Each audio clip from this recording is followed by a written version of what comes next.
Is the Roman Empire your Roman Empire? Welcome back to the channel, guys. Today we are learning a complicated game. A very fun but a very complicated, weighty game. And that is the game of Concordia. Concordia is all about trading resources and moving and building your empire around this board here. You can see the different regions which are split up by Romanic rule. For this game, as always, we will be learning how to set up, how to play, and how to win at Concordia. So, first things first, setup. Everyone chooses their color. There are 5 in the game. You can play up to 5 players. For this game, we will be setting up for a 4-player game. So, here we have that set up. They take one of their people, one of their meeples, and one of their ship meeples. Sheeple? Creeple? Shipple? A ship meeple and a meeple. And you put one of those each at Roma here in the center of the map. The others that you have, you're going to put onto your board. Each of these boards, each player gets one board, and the board color is on the edge matching that player's color. So for red, they're going to put their 2 people here, their 2 ships here, and then you also are going to get resources. Everything that you get to start the game is on the back of your board. So if you just flip it over, you can see what every person gets. They're going to put on their board to start 2 people, 2 ships, 2 wheat, 1 linen cloth, 1 wine, 1 brick, and 1 tool. So once you've established all that, your board should look like this to start. As far as the board itself goes, there are all these different cities that have letters on them. You're going to shuffle up all your tiles that you have.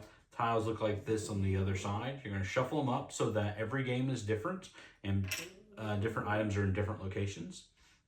And you're going to distribute them to letters that match. So B's goes on B's, D's go on D's, such and such. Once you've done all that, then you're going to take these cards here and you're going to separate them by their different ages. They go from 1, 2 to 3, all the way up to 4, and then finally to 5. You're going to take them out separate. So take 5 out, shuffle it together, and then put it on bottom. Doing the same with 4, same with 3, so that whenever you're looking at your stack, it goes from 1, 2, 3, 4, 5. Once you've done that, you're going to take the ones and you're going to flip them out here, covering up these spaces. Now, if you are playing with the expansion Salsa, which I am setting up for here, then you also have what's called a forum up there. That forum, you're going to flip 4 items onto. More on them later. But you're just going to set the forum and flip 4 things onto them. Now, you've done all this. Everyone's going to have a player marker that matches their color. It's going to go here on the 0. Now that we've established all of this, everyone's got all their stuff. Everyone's got their board set up. Also, as far as like placement on this board, it doesn't matter, just so that everything is in one like little shipping area. One little window. Once we've done that, then we can flip all these symbols over.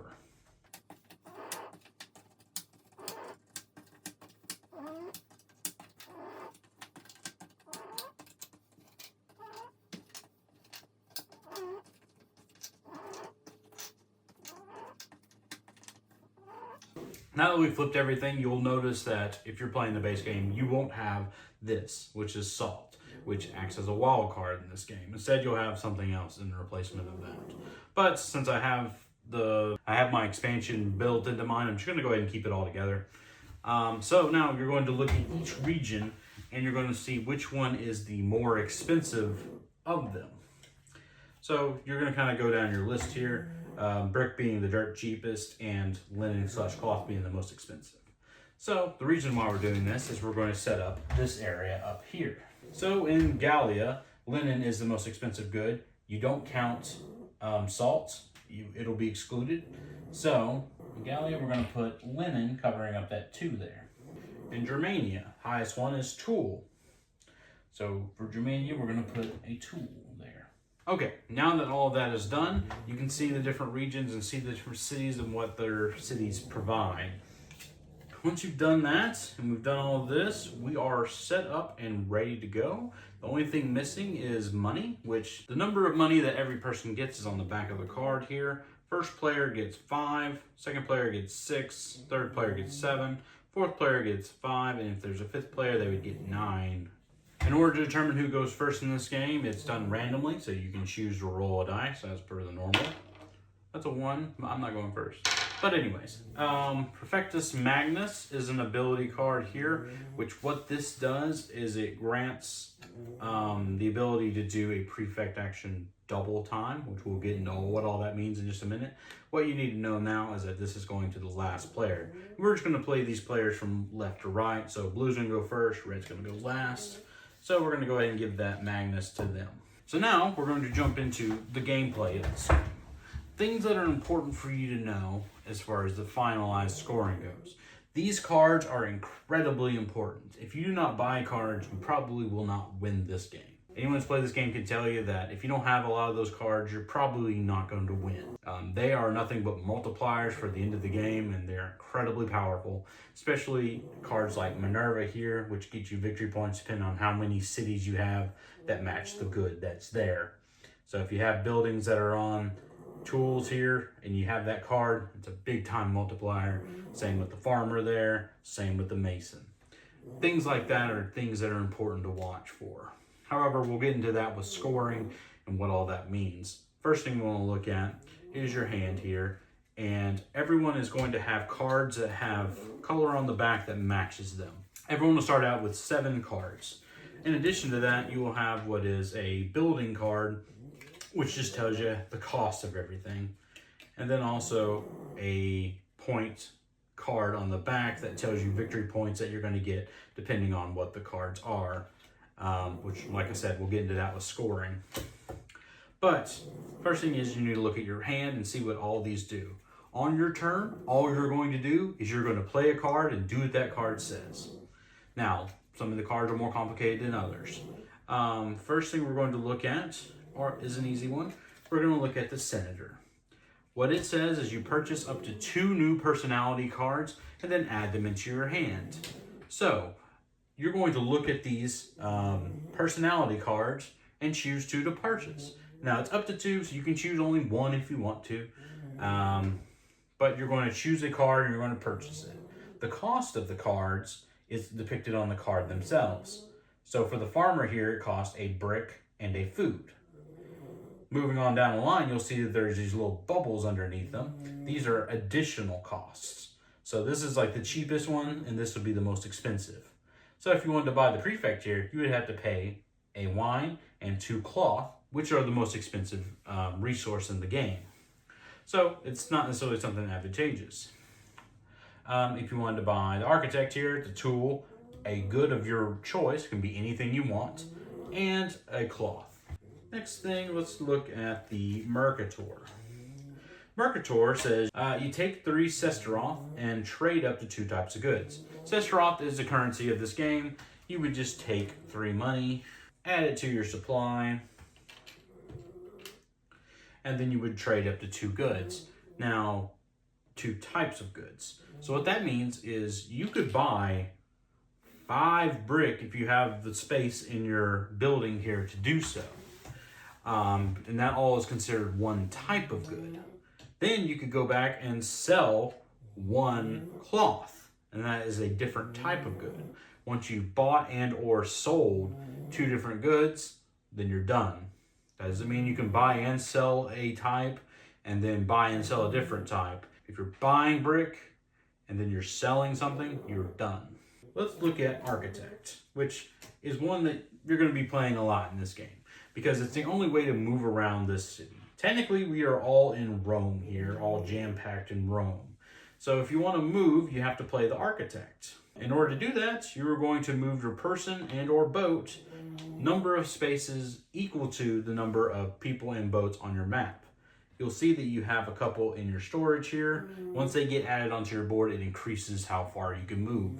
They can move their person once, twice, or they can move their person once and then their boat once.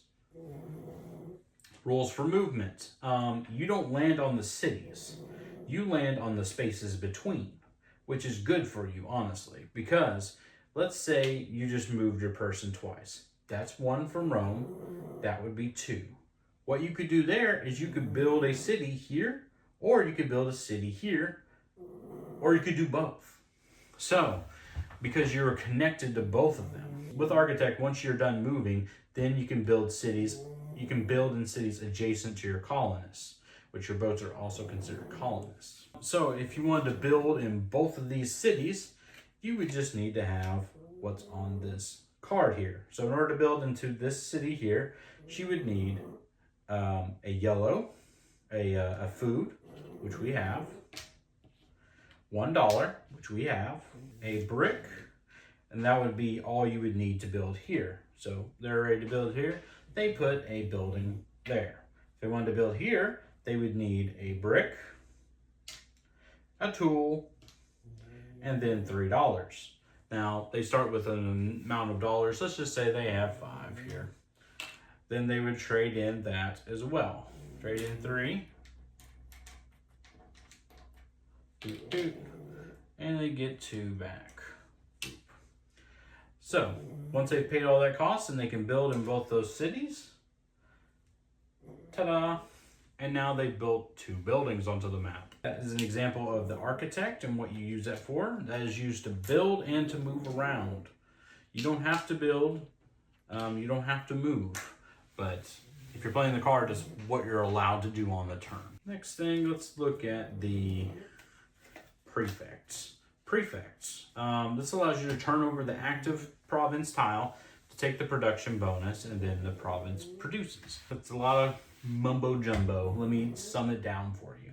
So since yellow is built into both Gallia and Italia, then she can choose one of these 2 if she wants to. She technically can choose wherever on the board she wants to. She could choose Mavritania if she wanted to, and what she would get for that is she would look at Mavritania up here and get that good. So she would get food. That's all she would get because she does not have any buildings there.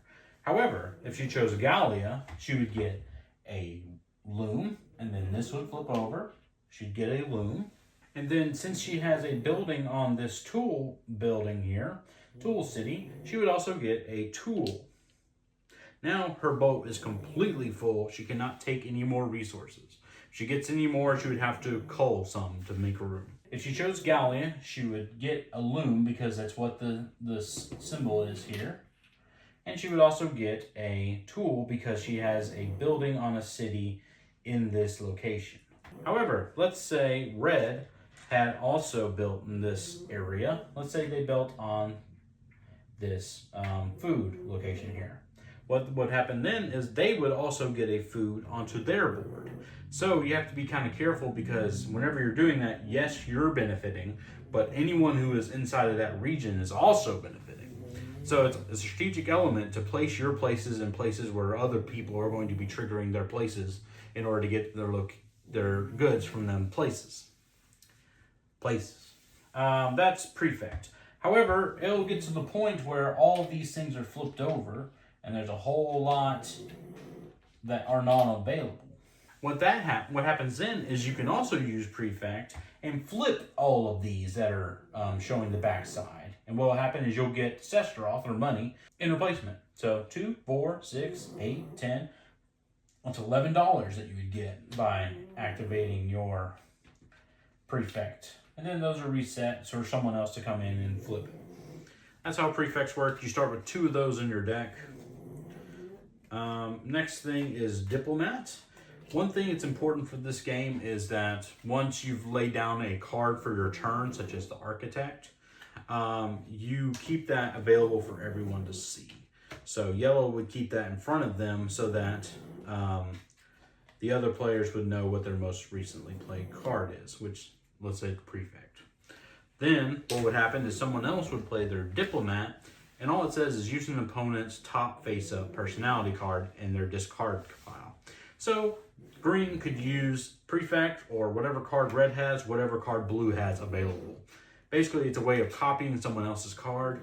So if someone gets a really powerful card, you don't have to worry about them being overpowered because everyone else has a diplomat and can use their card as their turn. Last thing to note is the Tribune, which is very important because that's how you get these cards back into your hand. Whenever you do the Tribune, you take back all the personality cards and gain 1 Sestros for each card taken in excess of 3. So if you pick up 4 cards, you get 1 money. If you pick up 8 cards, you get 5 money. Pick up 2 cards, you get no money because it's less than 3. Also, one thing you can do is this is how you expand your colonists. In addition to this, you can build 1 colonist in Rome for the cost of a tool and a wheat. And if you do that, you can put another person here into Rome or a boat, one or the other, not both. So you can choose. They'll choose a person and they'll spend those goods. And that's what Tribune does. And that lets you get all these cards back to your hand. If you're playing with the Salsa expansion, you also get to choose something from the forum up there. And that depends on how many cards you pick up, which in this case would be 7. So you could pick up the 4 or the 6. I'm not going to get into what all the forum aspects are. If you are unsure about any forum aspects or what one of those forum things means, please get in the comment section below. Blue cards mean permanent, green cards mean one-time use. And that's how this works. Every round you're going to play a card and you're going to do what the card says. A lot of strategy, a lot of things you can choose to do in the game, but that's how the game plays. Now we're going to look at scoring. So scoring is a bit complicated in this game. Not super complicated, but a bit complicated. So what you're going to do is you're going to take all of your cards and you're going to separate them out by the different gods that are present in the game, which you can identify the gods by looking at the bottom of the card. You can see the Roman name for the gods there. This one is a Mars card, for instance. This one is a Jupiter card, for instance. So what you're going to do is you're going to separate these out by the different gods. One thing I didn't clarify about for movement that's important to know is what if someone is in your way? So let's say I, Red, wanted to move 2 spaces over here onto yellow. Then I would move 1, 2, and since I can't land there, I slide. It's a good technique in order to reach places a little bit easier. Your final step, if you land on someone, you can slide into the next place. So it's a good technique to keep in mind. Now, back to scoring. Scoring-wise, you can see I have all my cards here. Now, you'll have a lot more cards, hopefully, by the end of the game. And you remember, you use your senator to get more cards. There's also cards in there that allow you to get more cards. But yeah, so anyways, we're going to you'll look at the scoring on this card here, and it'll tell you what you get. For every Vesta card you have, you'll only have 1. It's your senator. You get 1 victory point for every 10 money you have at the end of the game. It's just sort of if you have an abundance of money at the end, if you have resources, you can sell them and then get money as a result. So stuff like that. It's just a way to make your money worth something at the end of the game. Next thing is Jupiter. For every every city that you have a building at that is a non-brick city, you'll get 1 victory point. Now, if you have multiple cards, let's say you had 4 of these cards, then that would be, let's say you had 8 cities, then that's 4 times 8. It's 32 points you're going to get for just having a whole bunch of cities out there. And you have a lot of buildings in which to build with. So you're going to want a lot of cities out there.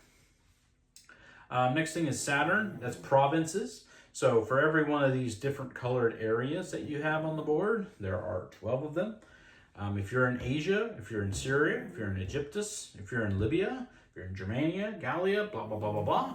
If you're in, let's say you're in, there's 12, let's say you're in 10 of them, and you have 4 of these, that's 40 points. It's really good, and really, if you expand your reach out on the board, it's a good way to get a lot of points.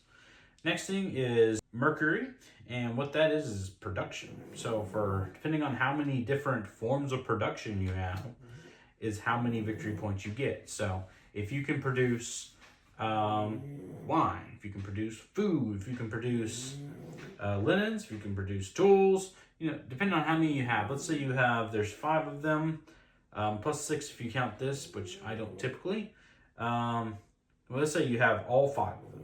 If you have 5 of them and you have 1 of these, then that's 10 points, because this is 2 points for every type of good you can produce. Let's say you had 3 of these cards. Then that's 3 times 2 is 6, times 5 is 30 points. I'm throwing a lot of numbers at you, but that's just how the math works on it. Number of cards times the number on the bottom here times the number of goods you can do that with. Next thing is Mars. Mars, depending on how many colonists you have out on the board, you get 2 points for every single one of them. That counts boats and people. If you get all your people out there, then that's 1, 2, 3, 4, 5, 6. 6 times 2 is 12 points for every Mars card that you have. Really powerful, good way to get a lot of points in the game. Last thing, definitely not the least, are the Minerva cards. And these are very important because if you have a lot of Minervas and you have a lot of cities that produce the good that's on them, it's a ton of points to get in this game. So for instance, let's say yellow had built up here, here, here, and here. 1, 2, 3, 4, 5. 5 times 3 is 15 points. And if you have a Minerva and someone else doesn't, 15 points can be a large difference in the gap. So Minervas are definitely something you want to try to reach out for in the game if you can. But this is how the game works. This is how the scoring works at the end. I know it's a lot to take in, but I promise whenever you're playing the game, you just play a card on your turn and do what the card says and make your way around the board. Try to build as many cities as you can. Try to find 1 or 2 things to hone in on. I find that's the best strategy. The game ends in one of 2 ways. The game ends when the last card's been bought from the display up there, or someone has built their 15th city onto the board. Once that is done, the game is ended. That person, whoever did that, gets this card, which is worth 7 victory points. And it triggers 1 last round for everyone, except for them, who they get this instead of taking 1 more round. So that ends the game. That is how you play Concordia. You just follow your cards, do whatever they say, and work your way around the board, building your empire. The Roman Empire is your Roman Empire. This might be the game for you. It's a longer game, but it is a lot of fun, and there are a lot of different variations and interesting things that happen throughout. Anyways, I hope you enjoyed this video. Please like, comment, subscribe, and share. And let us know if you have any questions about this game or the expansion Salsa. And we'll catch you next time, because that's the way we roll. 16, much better.